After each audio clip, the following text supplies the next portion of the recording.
Gagawin natin yung Japanese pork steak.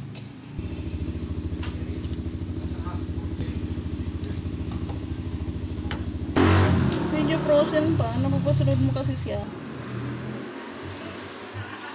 Tiyo, pwede na yun. Oh.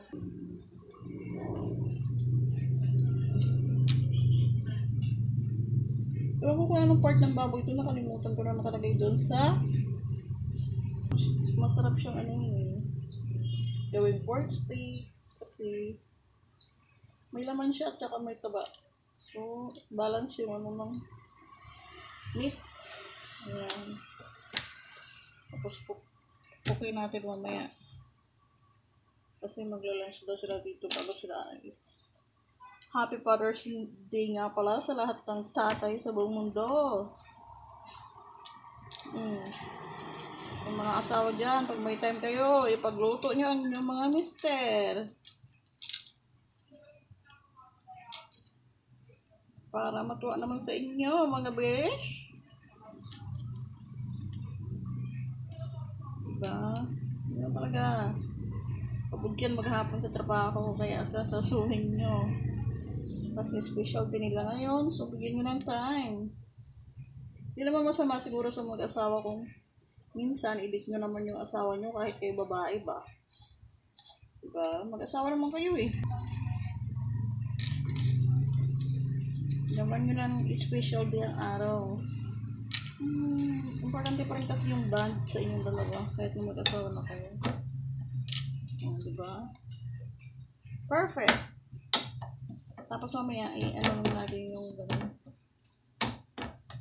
Pag medyo malambot-lambot na siya lang. So, ginagamit para sa tenderizer. Paluin mo na yan.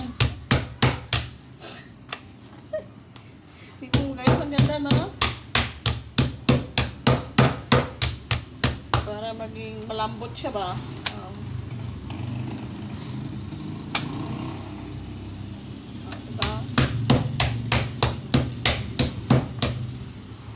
Ito pala i-dedicate ko sa mga tatay sa buong mundo. Para sa inyo to aking lulutuin today.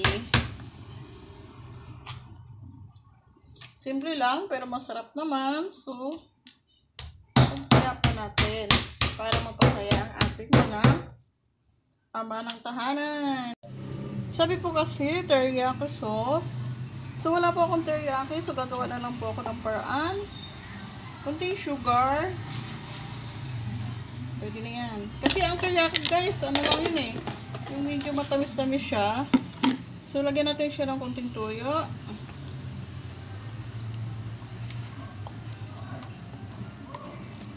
So, tsaka liquid seasoning.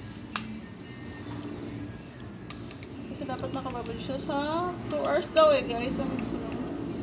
Kung gagawa kayo nito, mas maiging overnight nyo ibabad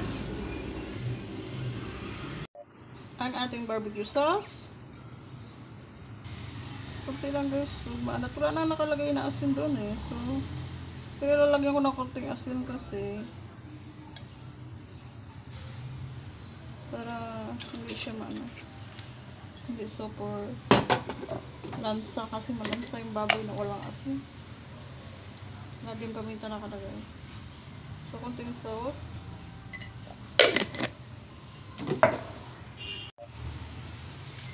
Hugas tayo ng kamay kasi mag-umpisa tayo ng ating lemon. Kalamansi nakalagay guys, pero kung wala kayong kalamansi, pwedeng lemon, hindi na maasim dyan sa inyong ref, pwede nyo gawin. Kalahati lang nilagay ko guys, kasi kunti lang naman itong aking meat. Ganyan ako. Ang lasa siguro nitong Japanese pork steak na to, medyo maasim, manamis-namis. Parang masarap ang lasa nun ah. Lamasin po natin para maghalo. Kasi ibababad natin siya ng 2 hours. Guys, yung minarinitan nyo, wag nyo itapon ha. Kasi kailangan nyo yan mamaya. Pero may sekreto dyan para dumami mamaya. Sundin natin yung sa instruction kay Ayan natin nakababad ng 2 hours ang nakalagay doon sa instruction. So, ibababad natin ng 2 hours. Bago mag-12 ko siya pipituhin kasi late ata sila ngayon mag-lunch. So, hayaan ko siya dyan ng 2 hours. Ibabad lang natin. Ayan guys, tapos na tayo magbabad. So, ang gagawin natin, pipigain natin to. Tanggalan natin ang noise para matanggal yung binabad natin.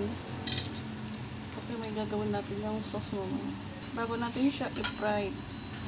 Huwag kayo mag-alala guys, naghugas ako ng kamay guys. Natin, wala na pong extra sauce. Ito po ang sauce, huwag nyo itapon at kailangan nyo yan mamaya. Ayan magiging itsura niya guys. So, katakam, takam, katakam. Guys, ito na ang huling salang natin. Ito ko guys, katakam, takam na siya. Wala pa siyang sauce ha. Lalagyan pa natin yun ng sauce. Lagyan po natin ng konting tubig, guys. Ayan. Kung maalat, hindi siya maging maalat. Ayan. Tapos maglagay po tayo ng konting cornstarch para mag-thicken siya mamaya.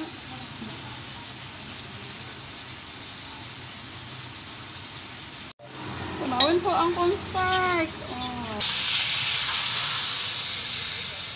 Haluin niyo po ito hanggang maging malapo. Putuin niyo. Ito pwede na yan guys. Putuin niyo siya. Pwede na nga yan.